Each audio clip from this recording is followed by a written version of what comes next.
Okay, in section 2, I want to get into really looking at attachment at a deeper level and understanding what contributes to attachment and what secure versus insecure attachment looks like and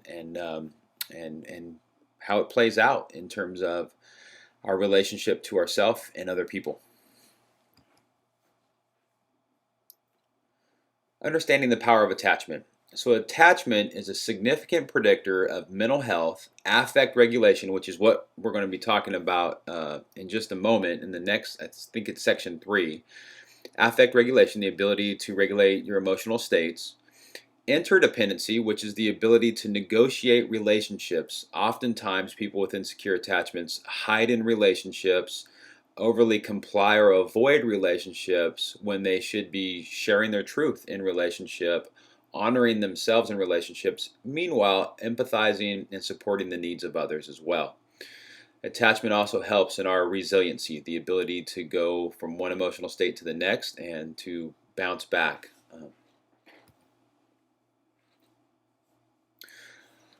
So one of the things that's been interesting in the research for probably 50, 60 years now, and there was actually a 50-year study that was done out of the University of Minnesota on attachment and how it affects mental health.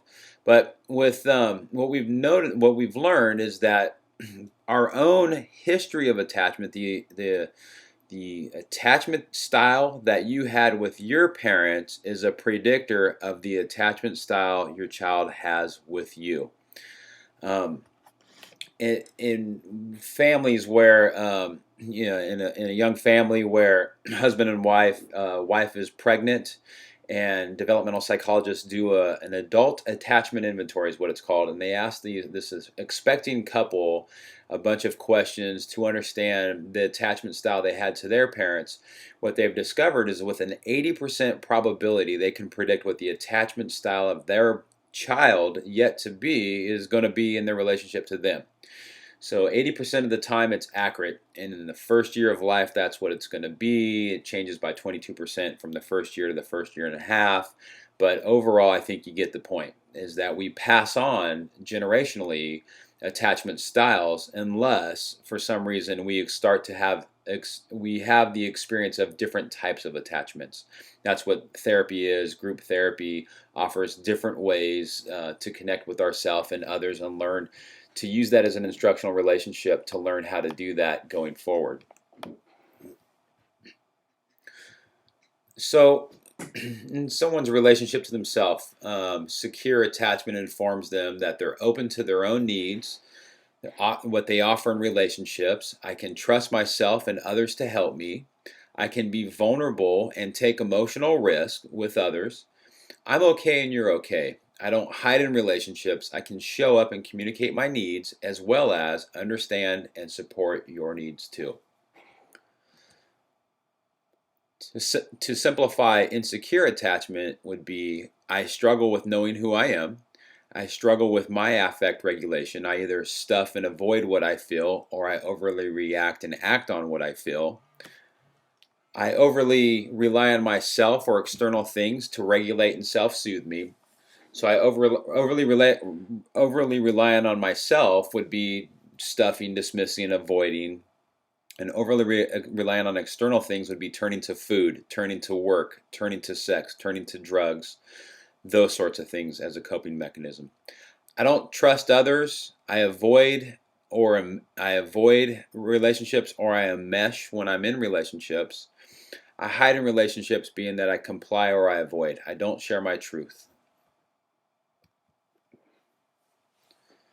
Attachment styles. So there's many different styles, but some of the more common styles in our practice and we've seen would be a dismissive avoidance style. And kind of the message of the dismissive avoidance. Oftentimes this is the dad. You got, when we'll talk about mom in a minute, but this would be like the dad. And so dismissive avoidant. Hey, I'm okay. You're not okay. I'm disconnected from what I feel, so I can't empathize with what you're feeling and recognize your need for support. I am left brain dominant, a do-it-yourselfer.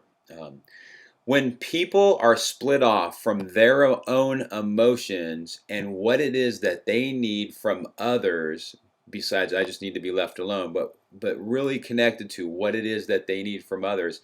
If they're split off from their needs and what they need, it's hard for them to understand and have compassion for what others need from them. And so, in a relationship with someone who's dismissive avoidant, you're kind of left there on your own because no one is honoring what it is that you're experiencing and going through at the emotional level, because that person who's dismissive and avoidant around you is disconnected from their own need for support.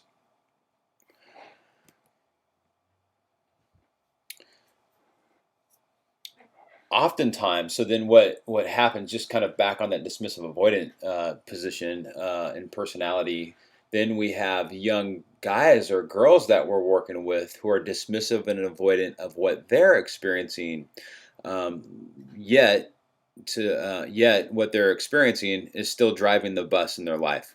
I have a young guy I was working with not too long ago, and he was using nicotine, and we started to talk. He was clean off the other drugs, and now we're addressing nicotine. And I asked him the question. He's a dismissive avoidant type, and I asked him the question: "What purpose does nicotine serve for you?" And he said, "Well, nicotine's addictive, and that's why I smoke." And I said, "No, can you dig at a deeper level and come up with what is it that nicotine is doing for you?" And he kind of maintained his position that, hey, why are we spending time over analyzing this stuff? Nicotine's addictive. So he's come to know in the relationship with me that kind of a part of his style is to be dismissive avoidant. So I asked him, I said, you know what? I think you're doing the dismissive avoidant thing. I want you to dig a little deeper. And what he was able to then come up with and talk about pretty freely for the next half hour was how anxious he gets, how socially anxious he gets, how nicotine soothes him in relationships to other people.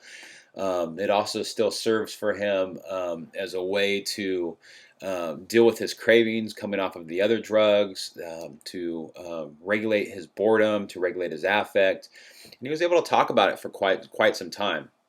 Now, all of that stuff was always there inside of him, driving his bus, helping to, helping to influence his behaviors and decision making. It was always there, but he was disconnected from it, but it still had control over him.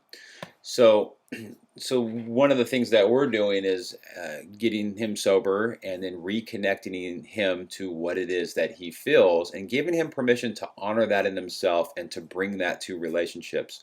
So we do that with him in individual therapy, group therapy, and he's practicing that at 12-step meetings. And then where it will generalize is he'll practice that in new, healthier relationships and also practice that in his relationship with his parents.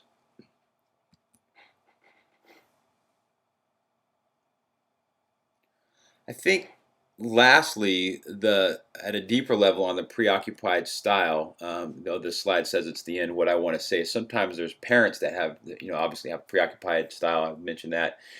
And one of the things with preoccupied personality is that they're constantly needing to have permission that they're okay. So a preoccupied parent is going to constantly be looking to their kid to say, "Tell me I'm a good parent. Tell me that I'm okay. Tell me that I'm acting the way that I should be acting." And then they're doing that in their relationship with their spouse, their relationship to their coworkers, and on and on and on. They're very sensitive to shame, and they're constantly scanning the environment to determine who they should be. And then you have a kid who has preoccupied attachment, and what that does is it makes it so that they're constantly preoccupied on how do you view me, and I'm sensitive to shame, and so it makes it hard for me to make myself vulnerable and see faults in myself because that'll evoke shame and make me feel defective and not perfect, and on and on and on and on and on. So they're constantly looking outside of themselves to try to put themselves together. And that goes back to section one, where I was talking about the rays of light shining down on the child, but in some situations, the child has to support the parent's emotional needs. Preoccupied attachments get passed on in that way. So, anyway, that's just some things on attachment styles. And I think I might have neglected to mention also on the preoccupied attachment, but the statements associated with that, and you could look on the the printout that you have associated with this presentation, but it is, "I'm not okay, you're okay, and I'm preoccupied with what you need from me. My focus is on you and not my internal experiences." Okay, thank you.